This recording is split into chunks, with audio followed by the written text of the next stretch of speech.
So welcome to No Shame, episode 24. I've been excited to this since this man left. I've been excited to get him back in here and pick his brains.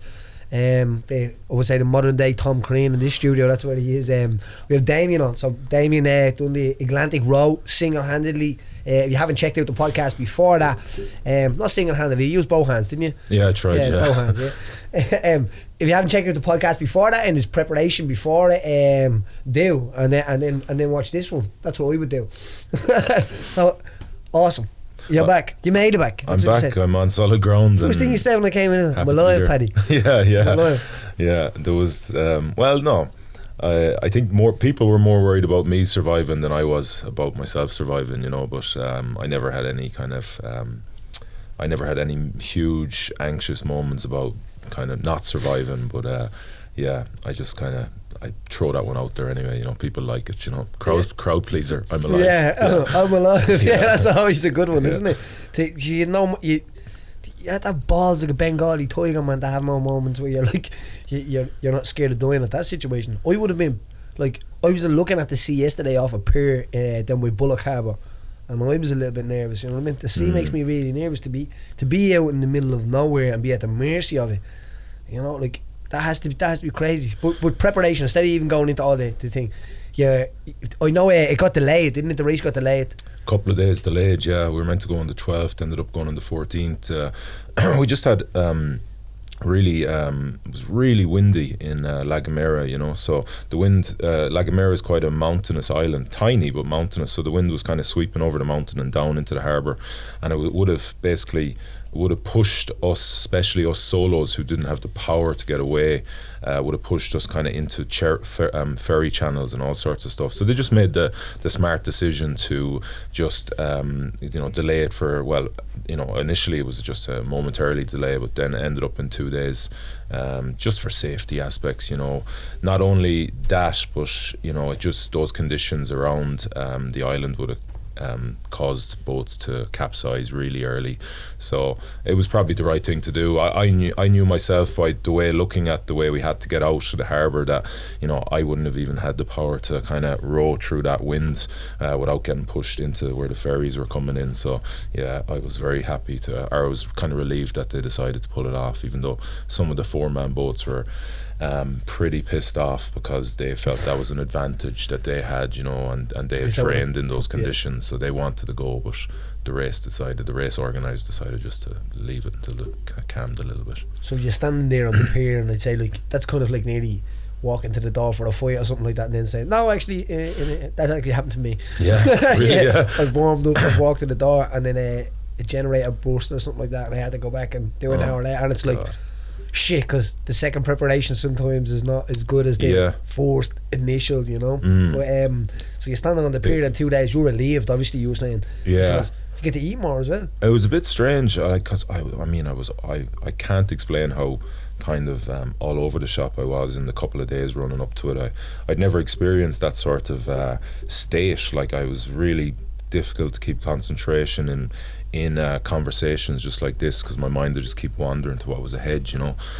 I just felt really unusual, I suppose is the best description of it. And then when it was kind of taken away from us and delayed 2 days, I don't know, it just gave me a bit of a time to process things a bit more, and I was much more comfortable, or I felt more ready to go 2 days later than I did 2 days before. So I could have never foreseen that, but it's just the way it worked out.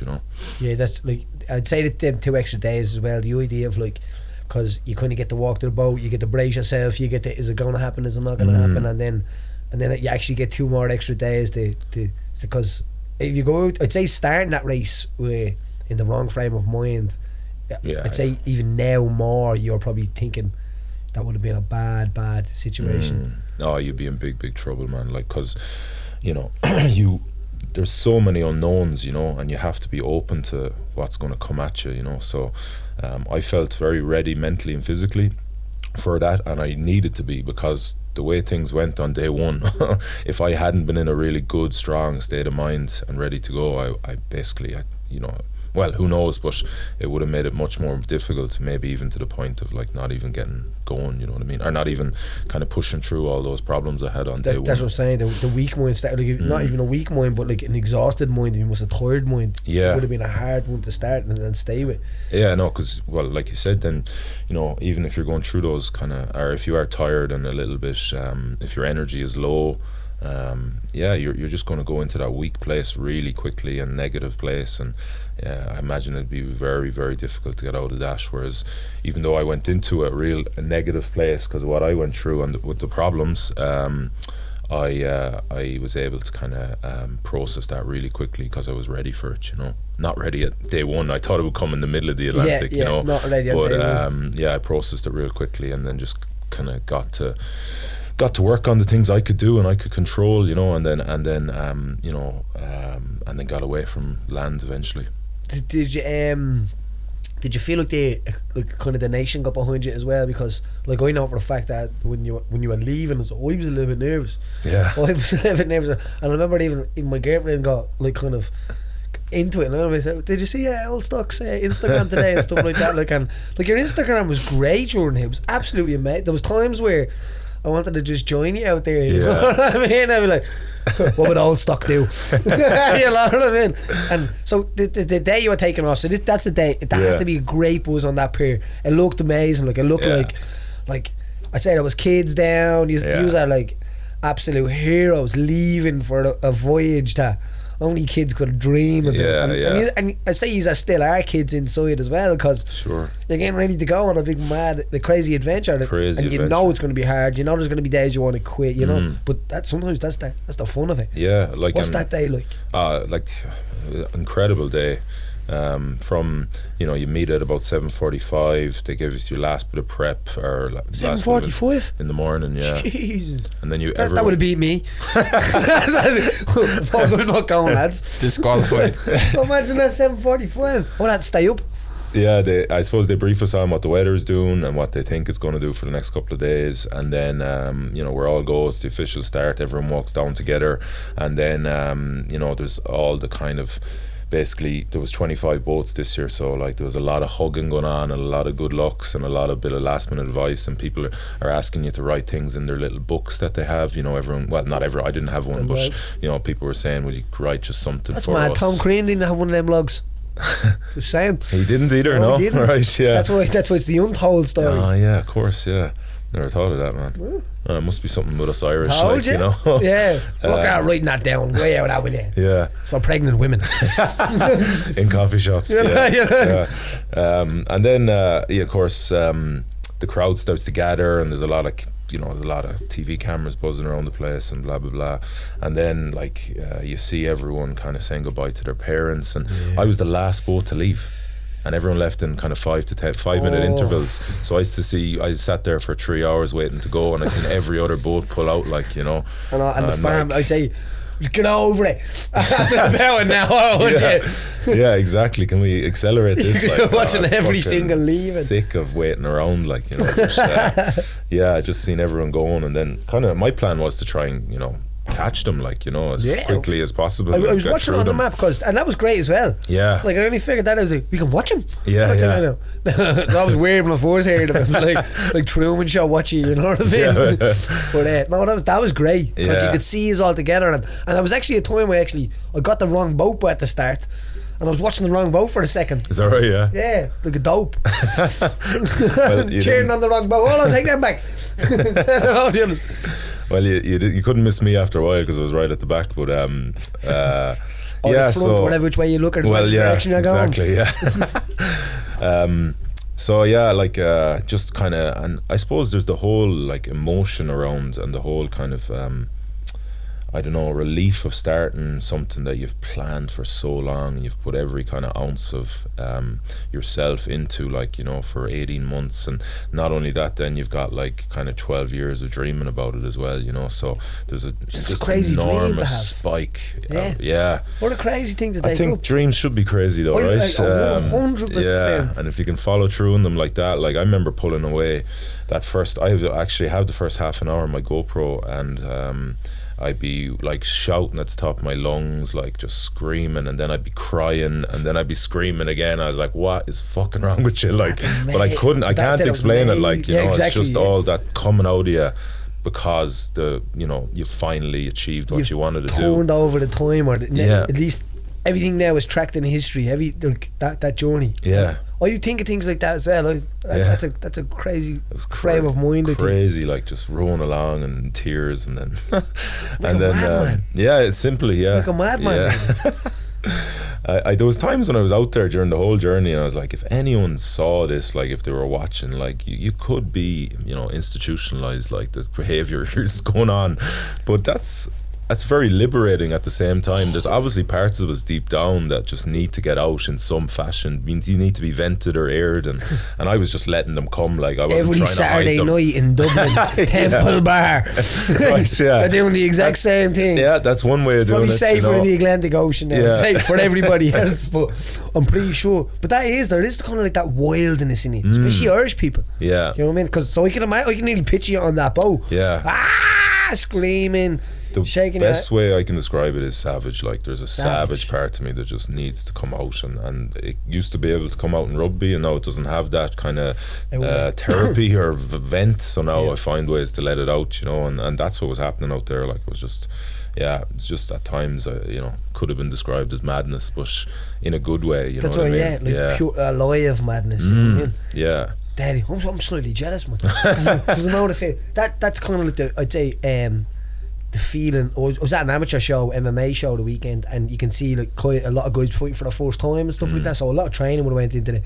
So there's kind of if they win or whatever, you can see them moments happening. And some people are like, it's only an amateur fight, but to them it's a year, and it's a process. It means so much. You know what I mean? And you can see it rolling out. As you're saying there. And they've pushed past that fear, like because there's so many unknowns. The first fight they've pushed past it, and they've like almost the relief of doing that, or they finally kind of achieved something that they put so much themselves into, and I can completely relate to that. Do you think that's kind of your body kind of like maybe celebrating itself, that like it's alive? Like I remember someone said to me before, like your body's prepared for death in situations that you don't know. Like that it's not going to be death because it's a sport in MMA, but for your case, like your body is kind of prepared, and because unsubconsciously it's worried that like it knows that things can go wrong, and even though your human brain will calm it down, but there's no doubt like you're bringing a chimp onto that board there, like, and I think that probably be the hard. The chimp and the human on the board. You know what I mean? So you kind of got to calm him down and look after him. Yeah, you do. There was times out there where like I just kind of, you have to be so in control and so vigilant and so safety conscious, because like the Atlantic is just this monster. Like I mean, that can just at any stage you just feel so vulnerable that like she can just kind of she can just play up and she can do what she wants with you, so you have to be in control. But there's times where you just feel like just letting that control go as well, and just letting out whatever the hell you've been bottling up, or whatever the hell needs to be kind of aired and vented. And I don't know if it's a balance or what it is, but just being aware that party is in there, and not to kind of not to be afraid to let it out. So the first day there, so you've kind of got that big huge I say the kind of the human mode of it comes back in, where you've got that kind of that lunacy in the first day, all the adrenaline, all of that. I call it the first 2 minutes, that like mad chemicals got flowing through your body, and then they all die off, and then the wind hit you, didn't it? And like, I remember being devastated for you that day, like, because I could just imagine the effort of what you had put in, especially in your first day digging in, and then you got so you got you tell me. So I had all that, like obviously I had all that kind of what I just explained, the emotion of finally like that was an achievement just getting started, so I had all that emotion, and then I had all the physical problems, like I saw my heels blistered, my hand, all the calluses on my hands tore off. We were talking about 6 or 7 hours rowing now at this stage, and then I had these weird lower body, like all the muscle groups in my lower body were in this severe cramping, like so hammies, calves and quads, they were just like bouncing around like a heartbeat, you know. I was like, what the fuck? I had that, and then I had the seasickness. So I was rocked a little bit by that, because like my body and my physical preparation is my rock and my anchor, and I can always rely on it. And even when everything's going wrong, you know, you have the stability of that strength. And then when that was taken away from me, I was a little bit shook is the best word. And then the wind shifted, and we got this localized low pressure system. So that meant basically, instead of having winds blowing us out away from the island, they were now blowing us back to the island.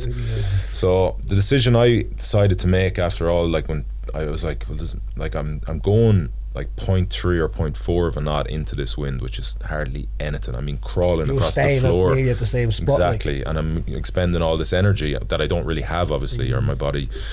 So I was like, well, if I take an hour's sleep, okay, I'll get blown back a little bit, but like it might help me a lot in the grander scheme of things, just recover and get a bit of, give your body a chance to kind of sort itself out. So I said I'd go 45 minutes to an hour sleep, and then I'll get back on the oars. So I had gone back a mile, so it kind of wasn't unexpected, but then, so I felt a bit better, so I rode up that kind of mile that I lost. Same point on the GPS, I still remember it was 42.2 kilometers to my next waypoint. So I said, right, now what I'll do is about 1 o'clock, midnight, 1 o'clock, I said, put out the sea anchor, or the power anchor, which is meant to hold me in place. It's like an anchor when it's too deep to use a ground anchor. So it's just a parachute that sits out the front of the boat and holds about 2 tons of water in it and stops you getting blown back. So I said, I'll put that out and I'll go for a night's sleep. So that goes into the water? Yeah, it goes under the water, maybe 3, 4, 5 meters. And it's more of a weight that stops you from getting dragged. Exactly, yeah. So the big reason for bringing that is when you're faced with storms in the mid-Atlantic, or what you presume will be the mid-Atlantic, instead of getting blown back tens of miles or even more, that'll hold you in place, or you get blown back a little bit, but not, you won't lose all that valuable ground. So I'm going to bed kind of in the knowledge that, I'll get up and I'll be in the same spot, and then at least I'll have rested up 5 or 6 hours, and then I'll just row then the next day, So I get up around 5 in the morning, still dark, and I see that I've been blown back 1.5 miles on the GPS. I'm like, what the fuck? So I was completely shook me, because of course what I'm thinking at this stage is, so when I'm faced with storms, like if this thing isn't working, I'm just going to be blown back. Like I'm going to lose so much ground later on in this thing, and how hard is that going to be psychologically? I was kind of thinking that, like when that did happen the first time, I remember thinking to myself, shit, like. Yeah. I was sitting there drinking a cup of tea in my nice warm house. You know what I mean? It's kind of a hard time now. Yeah, exactly. I was thinking every time you fall asleep, and I was thinking like, you're obviously going to get blown back a little bit. Yeah, and like I was really in a bad place at that stage with everything mentally that had gone that on. has to be like to achieve something, and then to have something to something just take it away from you. Yeah, that can be that, like the power of the helpless feeling kind of creeps in. Quick, I'd say. Yeah, like I'm questioning everything at this stage. Firstly, my body. Secondly, my state, psychological state, and third, the technical side of putting out the power anchor. Did I do it wrong, or what the hell was going on? So anyway, there's a lot of faff involved in a power anchor, because it goes out 90 meters. There's 90 meters of rope attached to it, so you have to. And then there's 115 meters of retrieval line, so you have to pull in the 115 meters. So I'm leaning over the boat, pulling that in for a few minutes, and then I pull in the power anchor eventually and get it all stored. So in that time, about 45 minutes to do that, I'm pushed back another 0.5 mile. So now I'm like, I'm frustrated, I'm angry, I feel I'm out of the race, I'm pretty low. And I've got a decision to make, like, do I just kind of sit here and feel sorry for myself, or do I like control what I can control? And so that's one of my strengths. I feel like I process that bad shit happening real quickly, probably through just doing it lots in sport or whatever. Probably good that happened there as well. Yeah. It kind of set me up a little bit. I was like, things can't get much worse than this anyway. It's kind of like it gave you a little sign of, are you ready to pass through the door? And this is probably what you're going to be dealing with on the way. So I think it was around 6 at this stage, or maybe a little bit more, and I just rode for 7 hours without stopping, and then I made that video that you talked about. But lots of talking to yourself. Yeah, lots of talking, lots of questioning, lots bullying. of just trying to fucking cajole yourself into just getting to work and staying at work, and doing what you can do. But there was 2 other solos in my in the exact same position as I was, and getting blown back, and one of us rode for 7 hours without stopping, and the other 2 didn't row for 7 hours, and one of us got across and the other two didn't, you know. So it just shows you that, you know, when you just and that boat's yours. Yeah, exactly. And the other two solos didn't get past that point? No, they never got going. They got pulled in after day 3 and day 4. Yeah, pulled back. Imagine how soul destroying that was for them. Like I feel like really sorry for them, but I just making a point, you know, about, you know, controlling what you can control, but like at the same time. But that's a great kind of 100%. Like, you can either sit in your boat and you can kind of like, well, do you know what, this is too tough for me. Yeah, feel sorry for yourself. You can literally bully yourself and talk yourself and fight yourself through it. Yeah, I had that feeling about you going out there. I just knew that. Like he'll have to be lifted off that boat. You know what I mean, in a way. Yeah. And I was telling myself that, like, you know, we can kind of create all sorts of patterns in our head, like, and I was telling myself for a long time, like, that nothing was going to stop me rowing across the Atlantic, and I just repeated to myself. And you know, when you're in situations like that, you come back to that foundation of that kind of mantra you've been saying to yourself, and you go, oh yeah, nothing is going to stop me, and you just get to work, you know. So, and I said it to myself nearly most days out there, you know, because I needed to, you know, because it's just a place where you get negative real quickly because of the hardship of it all. The physical hardship and the time, you know, the time is a big element, how much time is left, and you're always thinking about numbers like days and mileage and blah blah blah. So, and next point, because you're always chasing the carrot, isn't it? Exactly that. You always have a point you're trying to get to, so you're like trying to, you know, you're in your head going, how long am I going to get there, and if I do this, and it doesn't really matter, just row, yeah, you know, concentrate on the that's a crazy human thing, I'd say. Like that's nearly like life laid out in a line. Like, you're constantly chasing that next next point of checkpoint. And how far were they coming within day, like 5 days, or what was the days of the checkpoints? So it depended, actually. If you like, that first one I told you about was like only about 50 miles. The first, we called them waypoints. So that was just to get clear of the furthest Canary Island west, which is called El Hierro. And then I had another one, probably 100 miles. But then, like, I had a weather router who's giving me my waypoints. So basically, he's looking at like 8 different weather system, what do they call them, maps or whatever, and he's trying to decipher what the weather's doing and how best for me to use it. So he's given me daily emails for kind of 5-day weather forecasts, and he gives me my waypoints.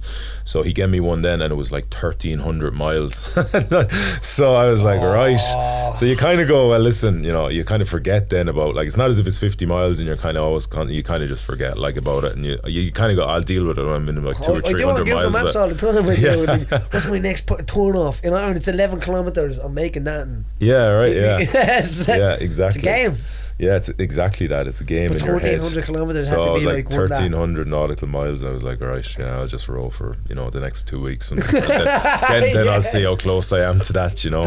That's but maybe just a straight line as well, that like you knew that, like I say, if you reach that 1,300 mile mark, when you look up, you're like, right, I'm in here now, you know what I mean? And whatever happens in between that, if I get past this point and get to here, no matter what.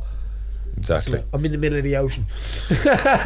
And then you kind of just dial it down to the daily kind of stuff. Then you're like, well, you know, I'm the only one who can see what the weather is doing around here, so I just try and orientate the stern or the back of the boat with perfectly downwind and down waves, like so. So then I'm making the most of the conditions, you know, those localized conditions. So, and I don't even really care if I'm going like northwest or southwest or southwest or east, you know. I'm sorry, not east. I care if I'm going east. I'm like, not the opposite direction. Yeah. So, and then, you know, you kind of just keep a loose eye on the mileage you're doing and how much closer you're getting to your waypoint. So the food, say the food situation, like when did you realise, when did it get to a stage where you're like, man, I cannot wait to eat a big fat burger, or like, was that a day? Really early, yeah. really early. Because you were eating that, like astronaut food, is it? Yeah, kind of like dehydrated meals, like, so it's stuff you just are freeze dried, you just add water to it. So I brought quite a big variety of stuff, so it kept me a little bit interested. But there was some meals I basically realised really early were mistakes. Like, I brought this pad thai, and I ate it twice in the first 2 days, and then I think I still have about 20 packets of it left. I mean, I'd pull it out and I'd literally be repulsed by the sight of the package, you know. I just throw it into a different locker, get that out of my sight. Like, it looks terrible, does it, as well? Yeah, like, it's not great at all. God almighty. And I don't know, it's just, you want real neutral kind of food, and then, you know, maybe just a bit of salt and pepper spiced in it, or but anything with any sort of kind of curry or spice or anything like that, for me anyway, was a no-go. So the pad thai was a bad decision. Yeah. But I had Irish man stuck out in the Atlantic after a bad pad thai. Yeah, it's an unusual combination. Yeah. That's where most of the scream was coming from, wasn't it? You know? Yeah, it's like, Jesus, there's Damian. How do you know? It's like, look, there's an oil tanker in the water. It's like, you know, that. But like, the food thing, that would have definitely got me. Like, it's after a few days, like, the idea of not, like, even if you had, like, if you looked at what you're eating, you know that's what you're going to be eating for the next little while, and the taste of stuff. And I have no idea how people bring just the one meal, or the one meal for each meal. If you get me like breakfast, lunch and dinner, the same thing, like, I just couldn't think. People do it? Yeah. I was like, how could you just eat the one thing? I mean, like, any day I had a bit of a change up, because, you know, I bought more of some stuff than others. So like, if I ate 3 or 4 of the same breakfast in 4 days and then had a change, it was a huge boost to my morale. Like, you know, like, I think food is a big thing that you can use as a tool, isn't it? Yeah. Like, I know, like, nothing to do with like the Atlantic Ocean, but cutting waste, sometimes I'd put a chocolate bar in the fridge, and I would go training all day that day, and that chocolate bar, like, and it wouldn't be like a Mars bar, it'd be a Joe Davy, like a nutrient bar, but these things it's fudge. I'll get you one, right? Yeah. Change your life. Okay. Change your life. And I used to put a little bit of microwave, 30 seconds, have a cup of tea, and I'd eat this bar sometimes with like cut a knife and have it. Drink tea and savour it. I can imagine, man. Slushing around in your mouth. I once got caught behind the curtain eating a tea cake, making like true story. I got caught behind the curtain, middle of the night. I was like, there was a tea cake on the table. I was like, yeah, I'm gonna get that. You just couldn't think of anything else. She was asleep in the bed. I could not. Like, and I was like, do you know what? I started saying to myself, if I miss sleep, it's gonna be more detrimental to me than eating that tea cake. And I got that tea cake. Amazing, we justify it to ourselves somewhere or other, isn't it? Somehow. But the idea is, like, saying, like, your breakfast and your meals and all, like, that had to be a booster. Where you like, do you know what, I'll do a few more meals and then I'll have some dinner and then I'll do and I brought it's on quite a similar subject. I brought like these, so I put together these little like packets of chocolates, like with like celebrations and heroes and Quality Street or roses or whatever, mixture of everything, you know. And I was like, every 7 days I'll have them and I'll have something to look forward to. And I reckon they were gone after about 5 weeks. Like, I was like, searching out. I had 90 days worth of food, so they were there, and I cannot describe. They were just little drops of heaven, man. Like, especially the dairy milks, just the pure chocolate, you know. I just like rested on my tongue, and I'd be kind of, say there was about 12 or 14 of them in the packs, I'd be like, right, I'll have 2 at breakfast, then I'll have 3 at lunch, then I'll have the rest. I mean, they'd be all gone by breakfast. Like, I'm just looking at them as I'm rowing, going like, they're calling me, like, you know, I just want more. I mean, this is an advertisement for, that would have been for Dairy Milk there, wouldn't it? And it'd be Dairy Milk talking to him on the side of the bow, you know what I mean? Eat so me, good, you know, man. rub me all over yourself, Damian. It was talking to me like, come to me, take me. And I'd say it's mad how chocolate can mess with your mind at that. Stop talking to me. To the bags of chocolate. So good. Like, and so you got to the halfway. Was a halfway point, or was it a good way point? Because and then you had that situation where, like, and as I was saying to you before we even start recording here, when that happened that day, I know even before that, Christmas Day, I remember being like nearly with you. I had a drink and off you on Christmas Day. You know what I mean? I said again, jeez, I was thinking, and I think it was cold. It was a cold day we had on Christmas Day, and I remember thinking to myself, like I couldn't imagine like being in the ocean now, the wind cutting your face, the splash of water, like that kind of. I know that I sound like probably the biggest pansy in the world here, like, you know what I mean? But like, it's like, but the water, but like that on Christmas Day, you're obviously thinking about that day before you go out. Yeah, Christmas Day was day 11, so early enough in the expedition, you know. So Yeah, like if you think of the whole crossing in general, like there's one day that sticks out when that, you know, before you start that you're going to be kind of conscious of, and it's Christmas Day, of course, like, because, you know, the situation is absolutely bizarre, you know. You're fucking, you know, I was about that stage probably 500 miles from shore, like, you know, so in 11 days, probably around that. that's incredible bleeding time in it. I was thinking around that anyway, roughly.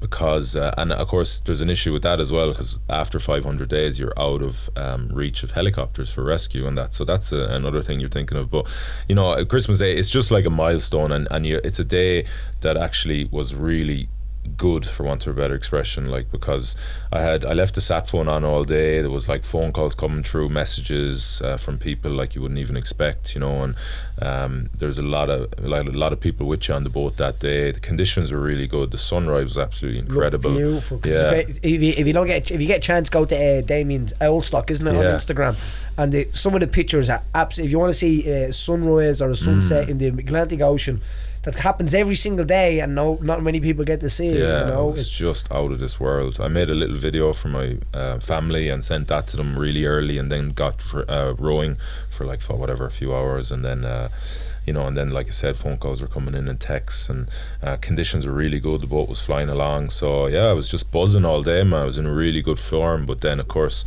with the highs come the lows, man. The next day nobody's ringing you. I absolutely crashed, like, you know, everybody hung over, like, death at home, pubs are back open, nobody gives a shite again, like. That's it. Yeah, everyone in the pub now. Yeah, like, Jesus, Damian, he was a great fellow, wasn't he? He was a great fellow. Oh yeah, Damian. Yeah. He was a great lad. So yeah, I flew along that day, but and then kind of conditions started to get really big then again, and then on day 14, that was the capsized day. So you capsized, yeah. And so you have to tell me about that, because that was a day you remember being like, so you have Christmas Day on the 11th, and then on the 14th you're capsized, and I mean, you're probably about what, 700 or 800 miles out now? About 700 at that stage, I think, around.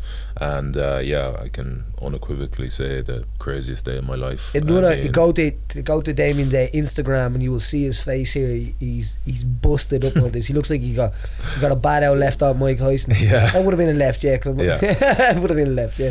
So can you imagine, like, you're fast asleep, and is it dark? Is it really dark inside the boat? What time was that? It was 7 a.m, so it was probably greyish, for want of a better expression. It was like, there was all sorts of the sunrise was kind of like there was different specific periods to it, you know, so it's dark, and then you can kind of see it getting lighter and grayer. So anyway, I was fast asleep, didn't know anything about it at this stage.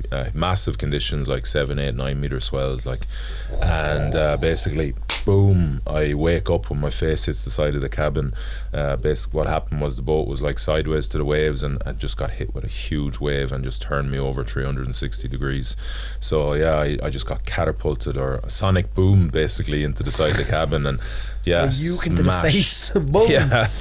Jesus. Smashed at my head, just all around my left eye here, and yeah, and if you can imagine, you're trying to decipher in like nanoseconds what the hell's going on, like, so what the hell was that, what's this pain, and then the boat is turning over 360 degrees, so you're in a washing machine basically at the same time.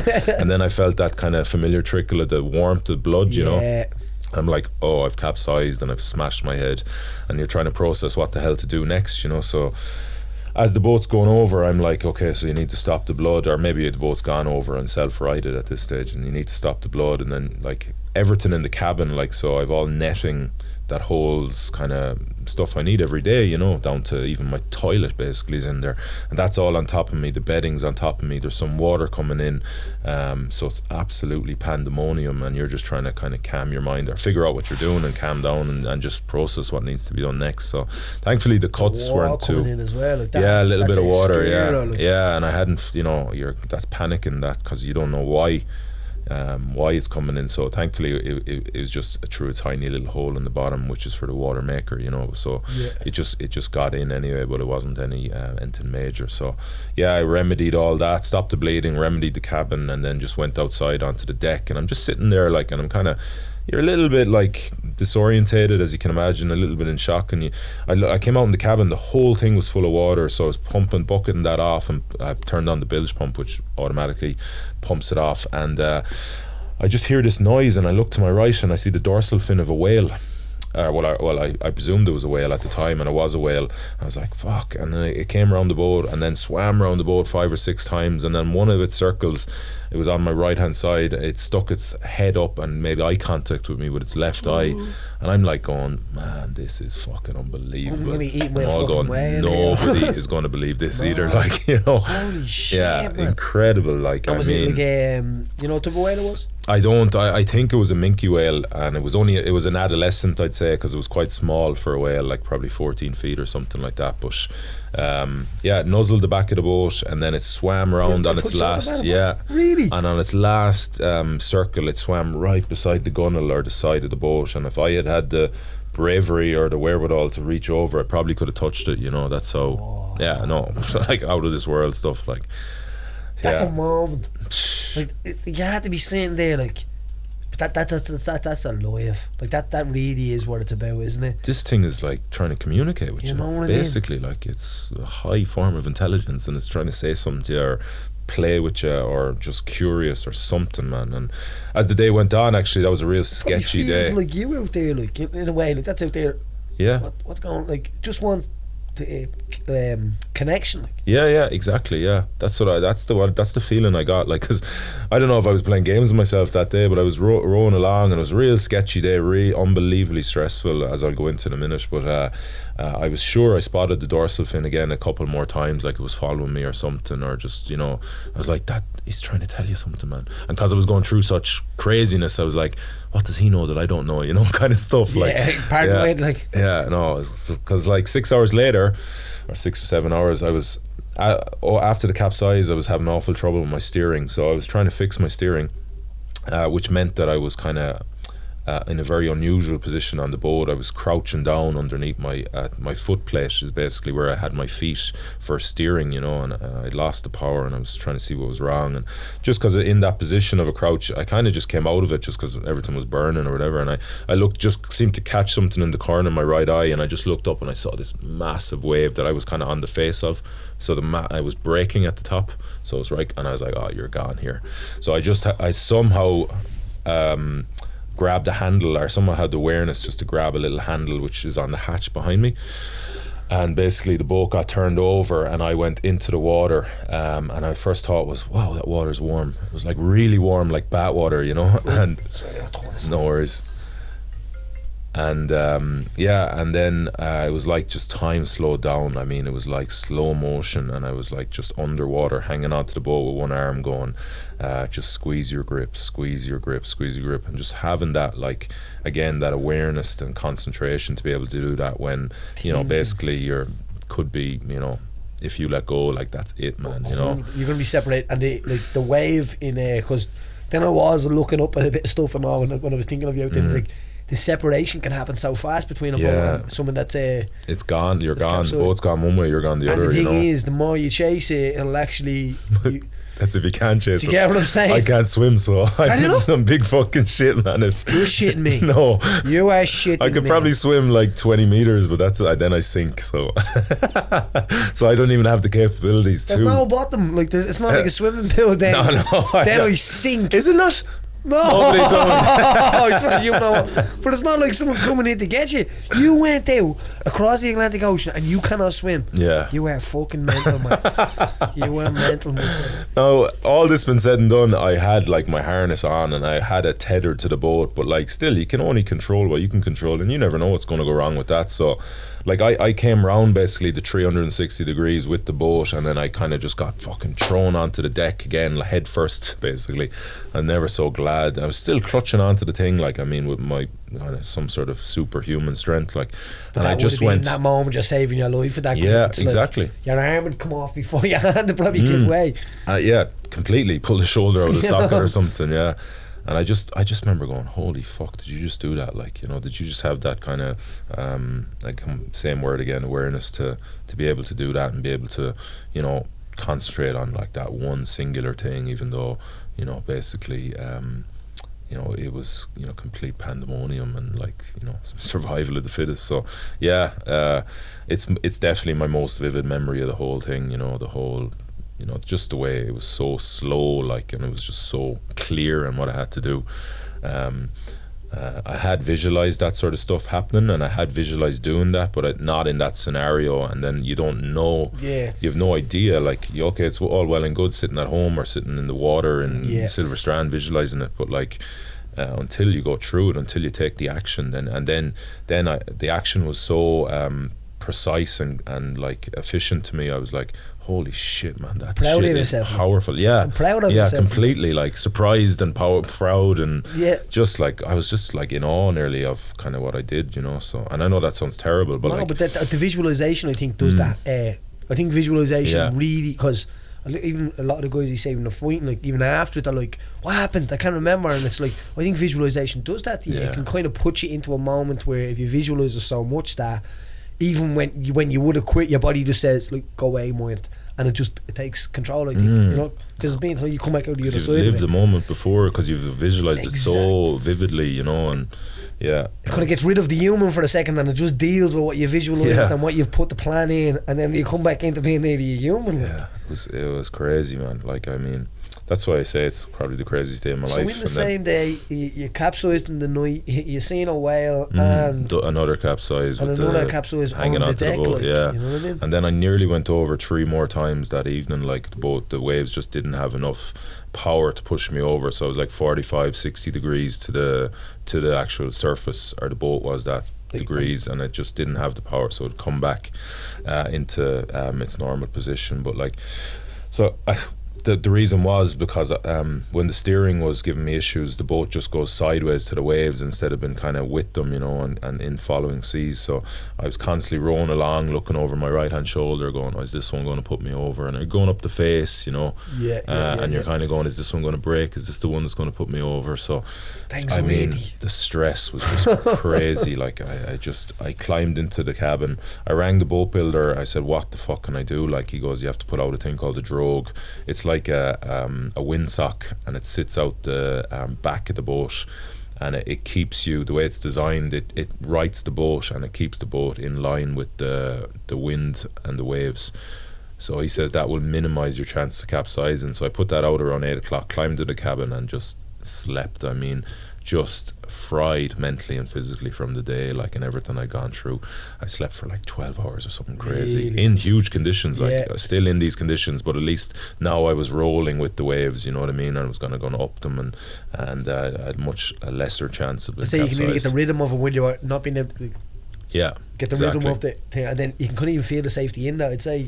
Just felt safe, and the cabin was a little refuge as well, so once that was locked down, like, you know, you did feel like the difference. I know it was only like there was about a meter between the two places, but like the difference between inside the cabin and outside, like, to your mental state, was like night and day. I mean, one was like your sanctuary, and the other one was like, well, fucking get ready to hang on with your fingernails, like a cave, like, in a way. You're going back that cave, like, in a way. That's your cave, and the dangers on the outside. That's a good way. I never thought of it like that. You know, but that's an incredible kind of thing to put your mind through in these day and age, you know what I mean? Because this is probably the most like human safe time, I think, you know what I mean, where if you want to really be sheltered, you can be, but to take yourself out of your comfort zone and put yourself back into kind of that survival mode, zone, like, survival mode is incredible, you know what I mean? And do you think that I'd say after that you were like, nothing can break me now?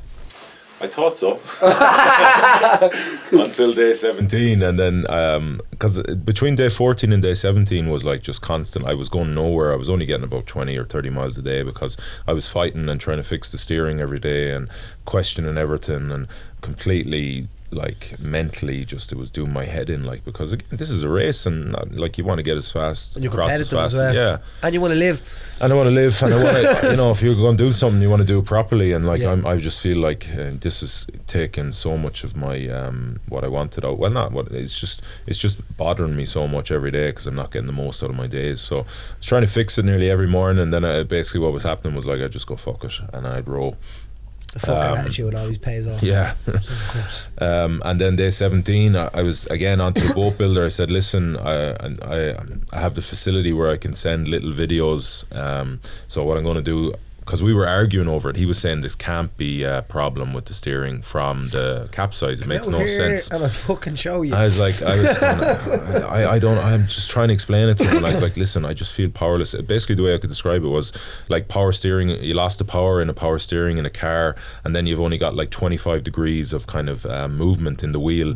So I mean, I just felt like it was the most useless thing in the world, or I was useless, or something like that. So day 17, I said, listen, in the morning I'll take a picture or a video and I'll send it to you, and you can let me know what you think, because this is not right. I mightn't be an expert in ocean rowing boats, but this isn't right. I just know it's not.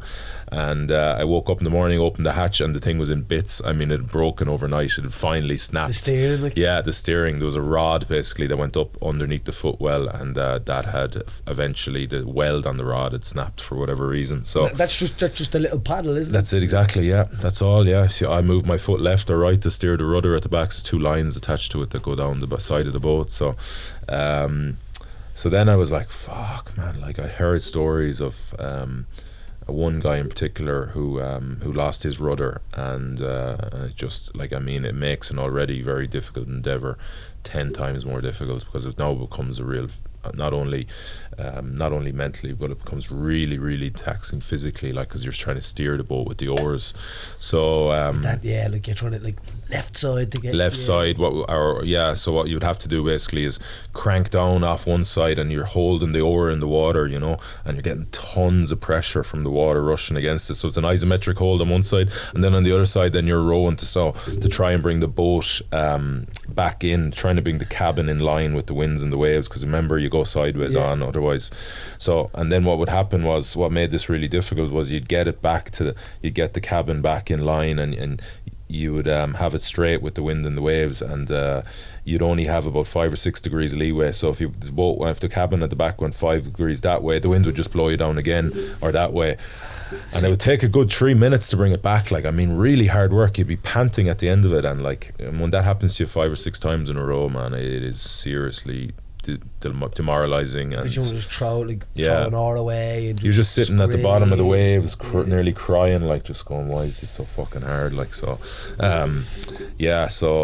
day 17 then was a huge kind of turning point in the difficulty of the row, you know. But after that, then it all got easy. I'd say the visual of some of the waves you've seen were incredible. I'd say, look, because people do talk about these waves that just come up out of the ocean sometimes, and it's like they were 7 stories high. No, they were. Really, yeah. I mean, I'm rowing along a lot, especially in those first 2 weeks, and the amount of times you're just looking up, going, because you're facing these waves, you know, and I just go, mother of God, look at the size of that thing. Yeah, that's just they're the waves that I'd love to see a wave like that. But no, you like, no, you wouldn't, Paddy. Watch what happens when you see it. Virtual reality will be out pretty soon, man. It'll be all good, yeah. You can. But the idea of that, like, is like, I can imagine that is breathtaking, like, to see something like nearly like a mountain come up out of the water. Like. I was reading I took a little journal, and I took video diaries as well, and I was reading one of my journals, and I'd forgotten about this, because there was one day where I just got up onto the top of one of these kind of huge massive rollers, and I just, for whatever angle the boat was, I was able to look over my right hand shoulder, and I was just seeing this, like, I mean, the tunnel, just the timing and everything, and the tunnel of the wave, you know, for like, as far as the eye could see, you were sitting on top of it just for that split second. Like, it's absolutely incredible. Like, like, you know that you're at the peak of the ocean at that stage, you know, and just the way the angle and the time I spent just there, and the whatever way I seemed to look over my right hand shoulder, I just saw this kind of mind-blowing kind of vista, if you want, you know, because it's all peaks and troughs, you know what I mean. So that time was just at the peak of it, and I'd say that the old seasickness kicked in, or was well gone after that, was it? Oh yeah, no, it was well gone. Thankfully mine only lasted like 12 hours or so on day 1. And that was just a case of rowing, and I mean, I just lean over the side, get sick, row, get sick, and yeah, go hung over car journey a little bit, yeah. Very, very much like a real bad hangover. And I'd heard stories of lads lasting for 7 days. I heard horror stories of it, so I was mentally prepared for it to last longer. So when it was gone, and I didn't take any medication or anything, I was like, you know, pretty happy with things. It was gone pretty early, and yeah, once you get over it, you're grand, you know, you don't get it again or anything like that. And you did you get the trots are at out there? I didn't think we were going to get into this, but but you have to ask it. So you know, like it's bucket and chuck it basically. You sit on a bucket and chuck it over the side, like so you get to see everything that's coming out, man. I've never seen, you know, turds this long in all my life, man. I mean, I swear to God, man, some of them were like fucking 2 foot long, man. Craziest thing I've ever seen. 2 foot turds and anyway, the size of it. They were ridiculous. Like I was even going, Jesus Christ. Do you reckon that's to do with the astronaut food, or? It must have been something like that. I don't know what it was, man. It was bizarre, absolutely crazy. Mutant crap at the end of it, putting it in. One day I was sitting on deck and sitting on the bucket with my pants around my ankles, obviously. You're very vulnerable at that stage, and this wave just came out of nowhere and smashed the deck, and I mean it threw me everywhere, through the bucket, the contents of the bucket everywhere. No. So it was pretty grim half an hour cleaning that up, man. Yeah, I can imagine. Pretty disgusting. Yeah, if you ever want to feel helpless, sit on a bucket in the middle of the Atlantic with your pants around your ankles. Yeah, and watch a 6 foot fucking wall of water coming at you. Yeah, it's not nice. And were you, did you jump out? I've seen once or twice you jumped off and had a little swim around. Yeah, the first swim was around day 29, and I suppose that shows you the ferocity of the conditions we had for that first period, and that was the only time I kind of felt like a month's time of being bombarded with raves and being waves in the Atlantic. Did anything crazy happen? Like, did you get any, like, did you hear any voices? Did you, like, cause in the silence, remember I was saying that to you before you going out, like that idea of like, I was away in the CC with in between. I was actually after you were after, but just there's a lot of places out there you can just sit down and literally there's nothing. You can't find that anywhere. But like, I know that there's not real silence out there because it is real silence because that's the sound of that's the sound out there now. Yeah, it's well, speaking of sounds, like you hear about 5 of them the whole way along, and you're so attuned, you're in that survival state that you hear anything different, I mean, you're like on it like a second, like, you know, if you're not hearing the roar of the waves, the wind, the water maker whirling and the oars going in the water, the whoosh of the oars, you know, if you hear anything else outside those kind of 3 or 4 or 5 sounds, you're like, I mean, you're just dialed in. Like, even to the fact where you'd wake up if you hear something different. It's crazy state, you know, like, because again it's coming back to that just surviving, you know. Yeah, that primal kind of. Yeah, exactly. It's a real simple kind of, and if you hear, like, I mean, I remember one day, like, I'd always be listening for on a big night. The way I stored my oars, like, I'd have to push them into this kind of little hole at the back, the handle of them, and then tie them down, and I'd always be worried that they'd come loose because I lost an oar really early, you know, so I'd know the sound if they came loose, like, and I'd be waiting for it, I'd be listening for something different, and, you know, even if I was asleep, if they had come loose, I'd be on it like a shot, man. I mean, out, gone, tied up again, like, or triple or quadruple knots this time, you know. And that just shows you, like, the kind of I suppose the concentration you have on those little details. The little details, like, you're so tuned in. So, and how many days did it take in the end? 63. 63 days. 63 days, 6 hours, 25 minutes. Yeah. And it was like, I think I did the first half in about 30 days and the second half in like 33 or whatever. But that means your consistency was... Yeah, it's pretty decent, you know. After I lost the steering, I realised I was kind of down about 10 or 15 miles in what I was doing before a day. So I was kind of aiming to do 40 a day, no matter what. So, like, there was one day where I stayed up 19 and a half hours rowing in 24 hours to get my 40 miles, and I only got 39 or 8 that day, but it was probably the most rewarding 38 or 39 miles I got, you know, because, you know, everything inside you is saying stop, you know, just stop. What are you doing? What's the matter if you get there in 63 days or 64 or 54 or whatever?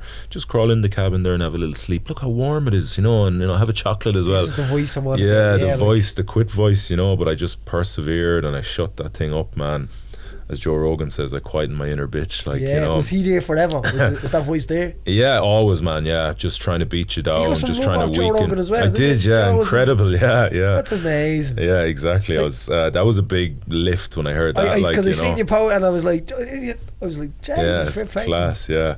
So That day, like just been able to quieten that voice and just persevere and get that 38 or 39 miles, and it took me 19 hours of rowing. But like the easy thing would have been to just not do it, or just kind of justify to myself, listen, just the 30 miles today will be fine, or 31 miles. But I didn't let that happen, and then that gave me a lot of kind of strength to, after that, it's the push is still there. That I was able to quieten it for so long, like, because other days, probably only needed 12 hours rowing or 13 hours rowing and I'd get to 40 miles. But it was really important at that stage that I pushed, because I got pushed kind of far south, about 60 miles south in 36 hours. So it was very important that I get north again, and I just fucking went to work, man. And it's mad that miles like that can be just taken off you so easy, isn't it, as well? Because the sea just does what it wants. You know what I mean? Oh, it's mercy.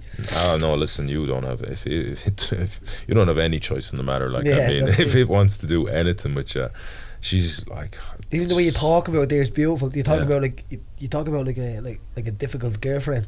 I have so much respect for her. Yeah, you know what I'm saying? Or, even worse, I wouldn't even say that, more respect. A mother with a wooden spoon. Maybe that's where it comes from. That's the way you talk about it. But you can see it it's like a personality to see. Yeah, no, I said in another interview, I was saying, like, she has moods, like, and she has colours, different colours, and you feel like she's just, constantly, like, kind of just below pissed off, grumbling and mumbling, and any second she could explode and just. This is my girlfriend that I see talking about. There's a lot of people relating to this right now. Yeah. How do you know my girlfriend? When you're saying this? Yes, but so that you can, I'd say, and it's nearly. You feel her, like. That's what I mean. Yeah. You're nearly getting anxious because you can see it happening, and you're so vulnerable, like, and that's like, giving me quivers there. That's incredible, Darius. But as a human, there's so many people, like the amount of people that have lived and never ever felt them true feelings. You know what I mean? Like the anxieties I think that people feel these days are stupid synthetic ones. You know what I mean? I won't say if anyone's anxious, they're anxious, but it can be over, like, it's trivial over. Yeah, like stuff. To someone like me, there's most people hang their view of themselves on other people. You know what I mean? That one there is the earth, the ocean, if you must. It's a real anxiety. It's the proper cave anxieties that people would have gone through. Where a lot of people go through anxieties now, but it's just a recreation of them real ones with stupid shit, if you must. You know what I mean? Like, what am I going to eat? What people get anxious over this stuff when, like, what if I say that to that person, this person? When you left that all behind and you're out there, you're past the heavy day, so you're over the 30-day mark now. Like, all of that bullshit and stuff like that has to be so beautiful to just shed that. Things become a lot more kind of clear, you got a lot of perspective on stuff, and like, you kind of realise that, like, there's so much rubbish, like, out there that, rubbish. And it kind of shortens your fuse for that sort of stuff, like, This is what I think it's had to happen to me the last little while as well. Like, I just don't have the time for it anymore. You know what I'm saying? Like, I just can't be around. I was on with my cousin yesterday, and he's training about a year now in MMA, and he's starting to he used to be a high level footballer as well.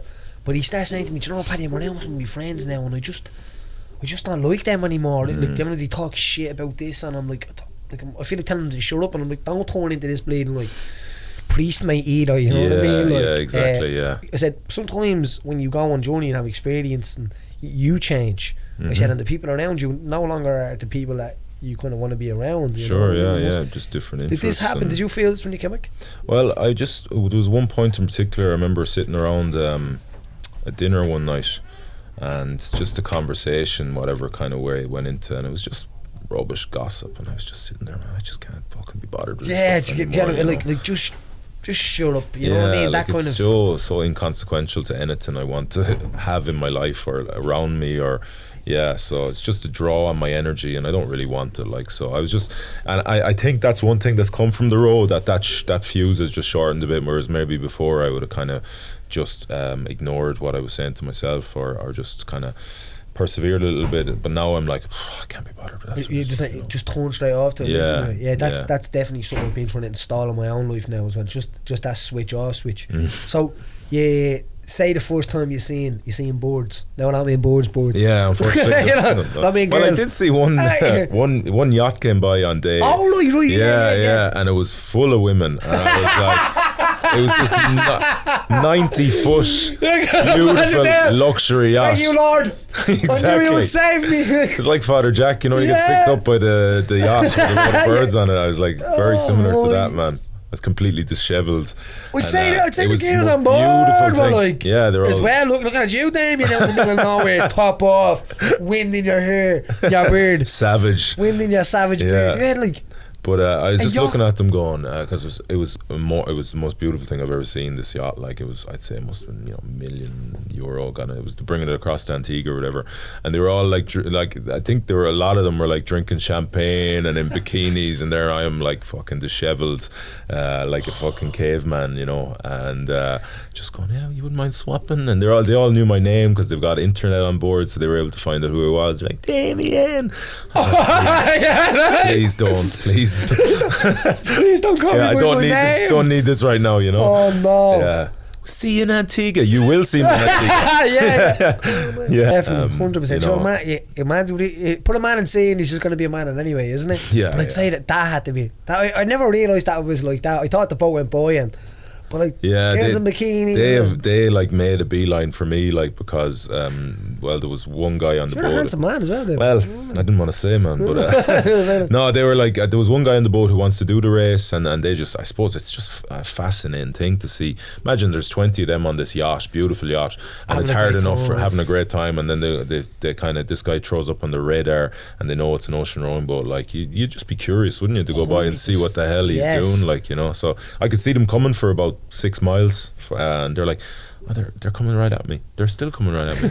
Oh, they're coming to see me. I realised the penny dropped, like, you know. Pirates or something like that. I wasn't sure. Well, it was called Anne, so I was like, a boat called Anne Pirates. Yeah. So was there many blokes on the boat? There was a few blokes. It was about, I'd say it was about 15 or 20, and they were all just crewing it, just bringing it across. And I suppose some of them working, some of them weren't, so they were enjoying themselves. And yeah, they were out the front, and they circled me about 3 times, and I was trying to shout to each other. I could hear them shouting. They're like, "Can't hear you." I was like, "Oh, don't worry about it. Don't want to hear what I'm saying anyway." But and then they took off, and then I know they saw another solo the day after, which was that was Christmas Eve. So on Christmas Day, then they saw another boat. So that was the only birds, as you know, female birds. But there was plenty of bird life. I said this to them. So you're not going to have it for the whole time you're going on. I know, I thought so. Or I doubt it. Now, see, I told you. Yeah, I know. Where there's a will, there's a way. Yeah. Never close down the hatch on that. I definitely didn't think I'd be within any earshot of even. No, that would have been a story, wouldn't it? Let me tell you a story, Paddy. A yacht came over. Yeah. I climbed up on board of it. You know, we threw a rope out, and you know. There was no mails for 100 miles. It was just me.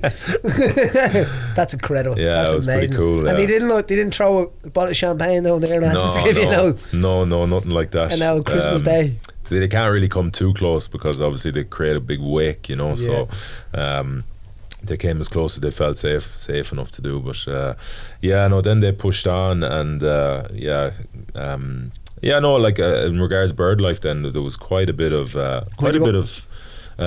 birds the whole way across. What? You know, the whole way across, yeah. And I'd use it as a time to actually use my voice, like, and have a conversation. So, hello, Mr. Bird. You know, how are you today? Yeah, kind of stuff like that. Yeah, going crazy basically. Yeah, that's all right. And any bird land on the boat or anything like that? No, it didn't land all right, but there was the same bird for like at least kind of month or so, and then we started seeing a bit of variety, you know. So they just kind of, they were again curious. They'd sweep by and you'd see one circling on top of you, and then it'd be gone again. Wait, they eat you, Damian. That's what I'm thinking. Hanging out here for a minute. Vultures. There's not much left. You know what I mean? Yeah. So I'd say the idea when you're coming into your last like 2-3 days, like the idea of getting home. Well, you say you're sick of being at sea at that stage. You know what I mean? You're done with it then. Yeah, well, like it's constant hardship, you know. And at the start, obviously, it's not too bad. But as you're going along, your body starts to deteriorate. So towards the end, you're really in a bad way.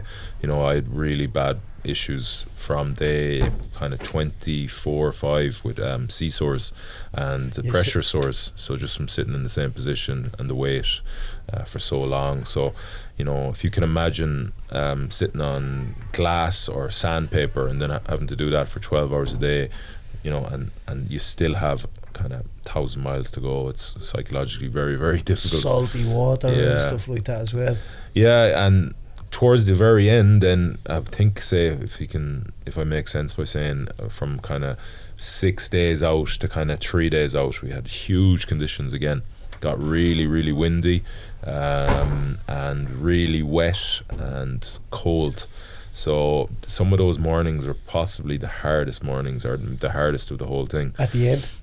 At the end, because I was still working off on Spanish time, even though I was 4 time zones ahead.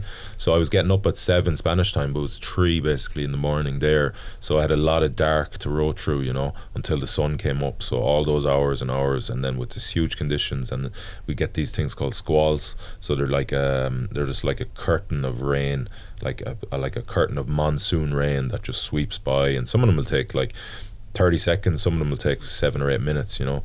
I remember one morning in particular, because if it's 3 or 4 in the morning, it's pitch black, so you can't see the curtain coming, so you just hear it as it hits the end of the boat. Yeah, and then you're like, oh fuck. So I just remember really quickly zipping up my top, pulling my buff down, and I had a beanie on, and just tucking my chin in like that, and just sitting there for about 6 minutes as I got absolutely saturated. And I was just going, man, this is so grim. This is the I could just do with this been over now, you know. Yeah. And because you know you're not going to get any sort of heat on you for another 5 or 6 hours, you know. You're just going to be sitting there in your wet clothes, and you know, before that, in the mornings, before you even come out, you're pulling on wet clothes, like all your clothes are wet. So, you know, you just got out of the only kind of dry place on the boat, your bed, and you're pulling on wet kind of bike cycling shorts and wet kind of it's really grim, man. And then you're going out into this madness of like just this kind of wild place of wind and rain and waves, and you're like, oh Jesus, I could do this been over. And it's for hours as well, like, you know, like you're going to be like servicing that deck for hours and hours and hours. And that would be that, like, not being warm would that, but the only time you would be warm, I'd say when you appreciate heat is when that sun is coming. Oh, it's so good, man. What does that feel like? The sun on your back. I mean, because I took loads of videos, like I'm talking into a lot of them, and I'm like just going, you can't believe how, you know, how much that sun means to you. Just feeling it on your shoulders, and you can literally feel it from when it comes up. You can feel it the whole day go around you, you know, on different parts of your skin, and it's stronger because of the angle it is, like, and it's your lifeline, you know. It's like incredible. Yeah, you can tell the time of day by the position it is by the end, just because, you know, you're so attuned to kind of its movements and that, and you can tell by the focal point it has on your skin. Oh, it's kind of 4 o'clock now because it's kind of here. That's mad. Like that's why when people used to tell the thing, but I think like in them times, like early humans, like that.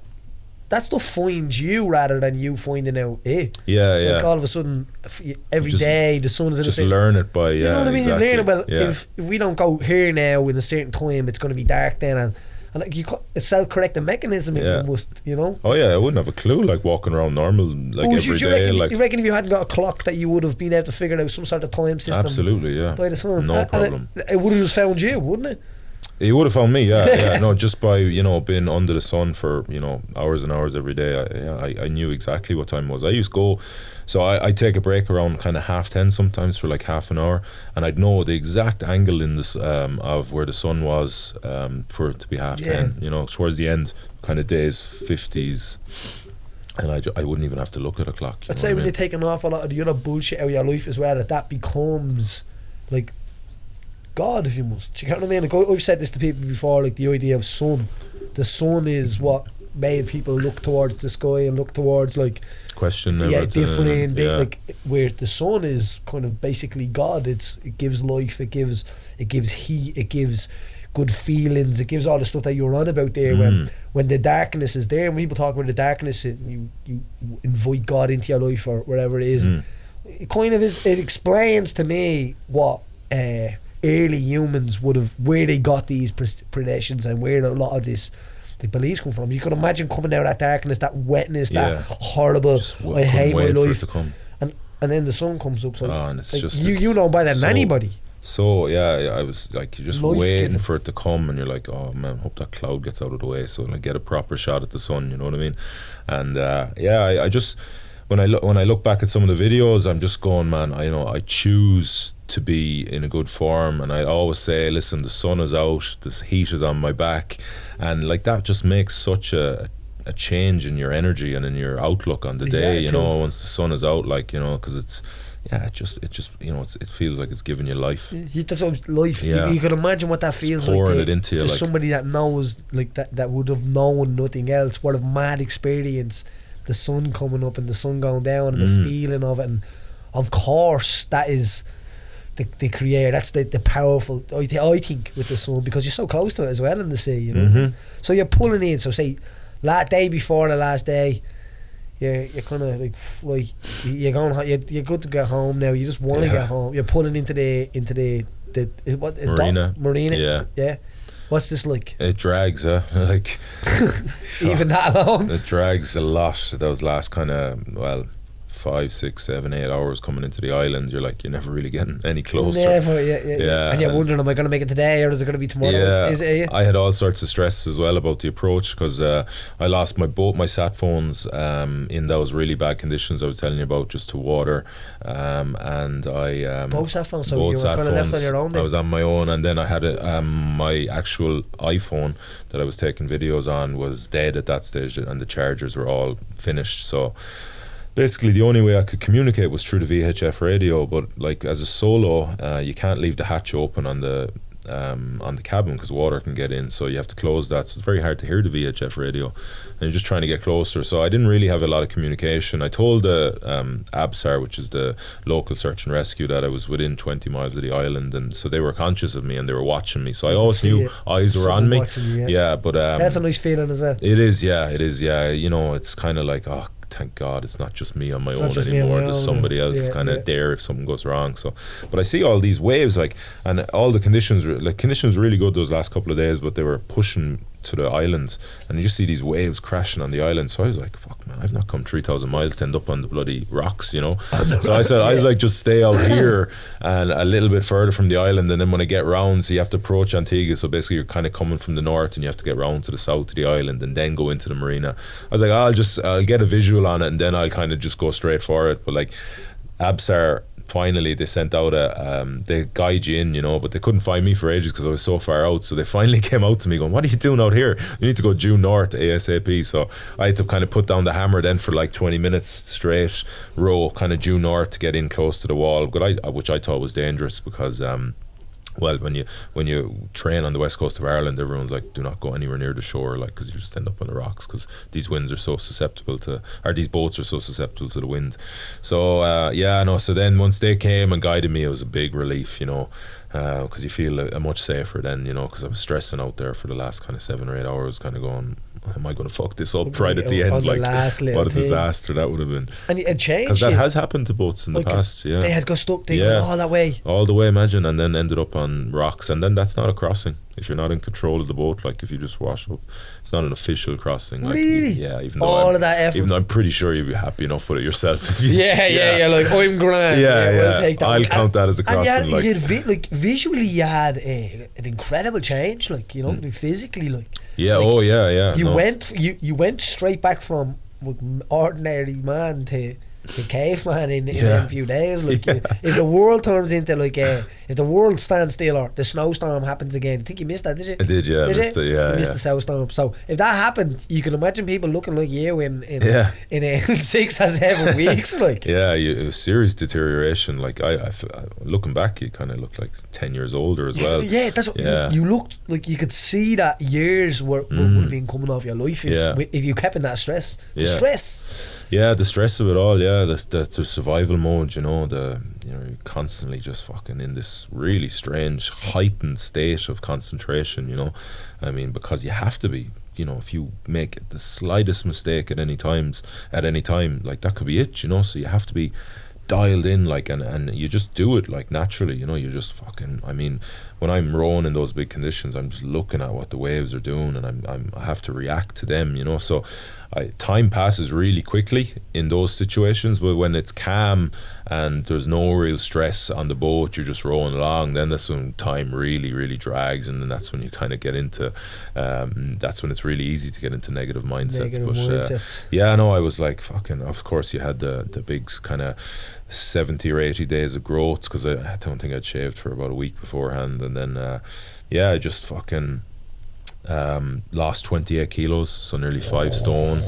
Yeah, I 28 kilos, and that's when I'm eating 6,000 calories a day. So I can imagine I must be burning close to kind of 12,000-15,000 calories a day, like, you know, fucking nearly half a kilo a day, like, you're losing. So say, like, in the idea, if you didn't prepare food wise, like, you'd just famish, you'd just be dead.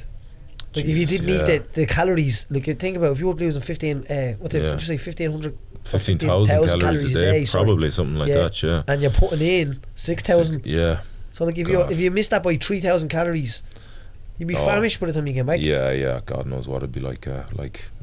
You know, I had a lot to lose because I put on about 10 kilos beforehand, but still, like, I wouldn't want to be going into that not having the sufficient amount of calories on board. God knows what it would do to you, like, you know. But I felt strong, like, apart from day one, I felt strong physically, and I felt I prepared really well for it, and thankfully I prepared in the way I did with a lot of strength work, because I needed that after the steering went, you know. And that, you know, I can sit here and say that wouldn't be for everyone. Like, you know, there was other people in that race, if the steering had gone, like, that would have probably been the end of their race, because they wouldn't have been able to get that boat across. Well, you were a big lad, so you can imagine, like, some of my size trying the to girls, change like, that, in the race, no testosterone involved, or like, they just wouldn't have the strength to do it, you know. It was Blakey. But like, as I said, it could have happened probably to the best person in it, you know what I mean? Yeah, exactly, yeah. But are you glad all the little stuff went wrong as well? Oh, absolutely, yeah. That's the things I remember most. Because you had to went straight across, and there was no whales, if I hadn't got the challenge, yeah, I wanted that challenge, you know, and I got every bit of what I wanted and probably a bit more, you know. Like, that's the crudest way anyone could cross an ocean. Like, that's the hardest way you can do it, basically, you know. So and I came through it, and the real satisfying thing for me is the way I reacted in those times of adversity, you know, that I was just really able to get back to what I can control, you know, and into positive places. So I remember after the steering broke, I was saying, like, as long as I've got a boat that floats, a seat and 2 oars, I'm going to get across this fucking ocean. You know what I mean? But I think simplicity is the key, I'd say, in that situation as well. Exactly, you know. Don't put too much element on it. Yeah. I'd hate to be sitting here and have that deep down feeling that it was a bit easy, you know, and that I wasn't challenged by it.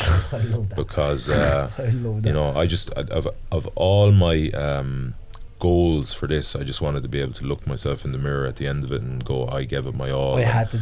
Yeah, and I'm just so content that I can do that, you know. I couldn't have got more from it, you know. And even though I was fucking way behind everyone else, but it doesn't really matter, like, you know, when you look back, I think I got more out of it than anyone probably else did. I think, you know, the idea of even racing it was like, racing it's crazy when you think of, you know what I mean? The idea of, like, that making it across it is a huge factor of it. Sure. So when you got there, what the first taste of beer? So say when you've landed, you came in. Some of your family did reach and stuff like that. The first taste of beer actually was coffee or something, so, you know what I mean? Real fizzy drink. Or when you're coming in, so basically there's an official finish line. You've officially crossed the Atlantic Ocean, and then you've got another kind of 10-minute row right into the dock where everyone is waiting for you, you know, family and that. But like, other boats come out, or even people on like stand-up paddle boards or ribs, and they come in behind you, you know. So there was a couple of Italian lads, I think they had a local restaurant there or something, and they came out and they gave me some sweets and a beer, a Peroni or something like that. So I was literally drinking a Peroni before I even got to the dock. Oh, I tasted that. It was, yeah. You were a bit leggy, were you? Well, I was leggy for different reasons, I think. But I got then to yeah, you get to the end, and then there's a tradition with the race where they give you a cheeseburger, fries, and a beer. So you just sit down. The family were there. It's a bit strange, like, because everyone's just, and there's a big crowd around. Everyone's just looking at you eating. And you're like, right. I feel like a bit of a monkey. You like, go from being nothing, like you go in from a being zoo, like having no. So yeah, you go from having nobody around you, no noises, stimulus, to just fucking. So that's what I wanted to ask you about, because zombies. Anxiety wise, we're nearly there. It's about 10 minutes left, and we've got to go, I'd say. So when you stand on land, you hadn't stood on land in 63 days. That had to be quite. Do you know what it was like? Best way I can describe it is like, imagine putting your remember Gladiators, the Travelator? Yeah. It's like putting your foot on that. You know when you see them just go swept from underneath? That's what I felt like. Somebody just swept my leg from underneath like me. You could feel the world move. Yeah, it was bizarre. Like, and we were not briefed on this at all. And nobody says when you get to the other end, like, you're going to walk like Bambi on ice. Like, I would have been thinking of that straight away. I would have been like, because. And I couldn't wait to get off that boat. I literally jumped off it, like, get me off this thing, like, and boom, I was like all over the shop, and then I got hit with champagne in the face as well. So I don't know where I was. Like, my dad had to come over. Get me back on the boat. I nearly fell back in. Like, my old man had to come over and give me a tissue, and I think they were worried I was going to go back into the water, you know. So, but like, geez, after that it was just incredible. Like, you know, just that moment shared with family, and just seeing the effect it had on them, you know, big effect on me. Even you know, them to see you coming back after that, like. Yeah. So, I remember one time. This is not like anecdote, but I remember coming back to Ireland from being away from a long, long time, and when I was getting on the train, I had this mad anxiety feeling because I coming back or something like that. Do you know what I mean? I don't know why. I don't know what it was, but like all of a sudden, as you said, that has to be a crazy reality. All of a sudden, you're out there for 63 days. It's so calm. It's so bent on you looking after yourself and you looking after getting to the other side.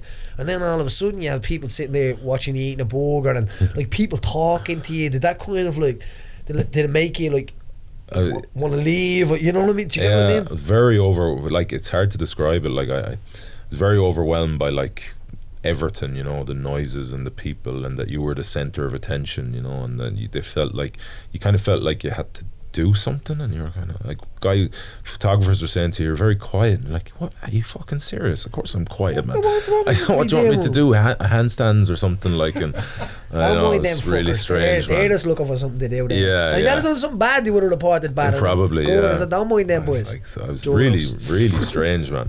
So yeah, you kind of just want to, you know, sneak away, but of course that's not going to happen, you know. So, but this is what I was going to say to you. Like, so, I won't poke you in my head more than this. So when you're going to sit down in a room, close the door on your own, what was that like? That moment of like, great, huh? Like, I'm on land, I made it, I did it. It's a huge achievement. There's only handfuls of people in the world, in human existence, that have done it. Yeah, you can't process it that quickly, though, you know. I think that's a slow burner, you know. That'll be kind of ongoing for a long time, and maybe I'll have that actual moment or realization. I haven't really had it, you know what I mean? You feel like it's a kind of what's next thing, but like not in a big way. You're like, oh, I'm going out for dinner now, I need to get ready, you know, blah blah. I never really took the opportunity, or well, I don't know, did I? Or I just never had that kind of moment where I gone, wow, I've done it now, you know. It was more like it just never came, you know, and that's why I took some time in the Caribbean afterwards. I wanted to kind of just travel on my own a little bit and try and kind of reflect and process things. And to be honest with you, I don't know if I have, like, and I don't know, it might take a year, it might take 5 years, but I'd say over your life it'll come perhaps back. yeah. Maybe someday I'll just see a photo of it, or, you know, and it'll just all kind of sink in. But yeah, it's really strange. Like, it almost feels like a dream now, to a certain extent. It's only when I talk about it I can kind of really delve back into those little moments, you know. But parts of it have seeped out of me as well, you know. But like a dream, I don't think you are who you are when you're there, because you're on such sharpness and you're on such awareness. Lastly, I'd say to you, saying before you went, I said to you about Tom Crane and about the idea of them leaving from Elephant Island that time to make it to St. George. They done an 800 open boat row across like Antarctic seas and stuff like that. So crazy. You would probably be able to kind of like tell the idea of what them guys must have went through. Like, that had to be terrible, didn't it? Well, I can't even imagine the the cold must be just. Like, of all things, at least I had the sun to look forward to, and I knew when it came up, like, I'm going to get 35, 40 degrees today, and that'll kind of, it just washes away a lot of the discomfort, you know, a lot of the grimness of it all. But I can't imagine what the cold must have been like for those lads, you know. I remember before we went, we had a little talk by a guy called Che Blythe, who was one of a pair who were the first ones to cross the North Atlantic. Like, they just left from New York one day in a boat, an open rowing boat, and got to the Aran Islands in Galway like 90 days later or something. 1956, yeah.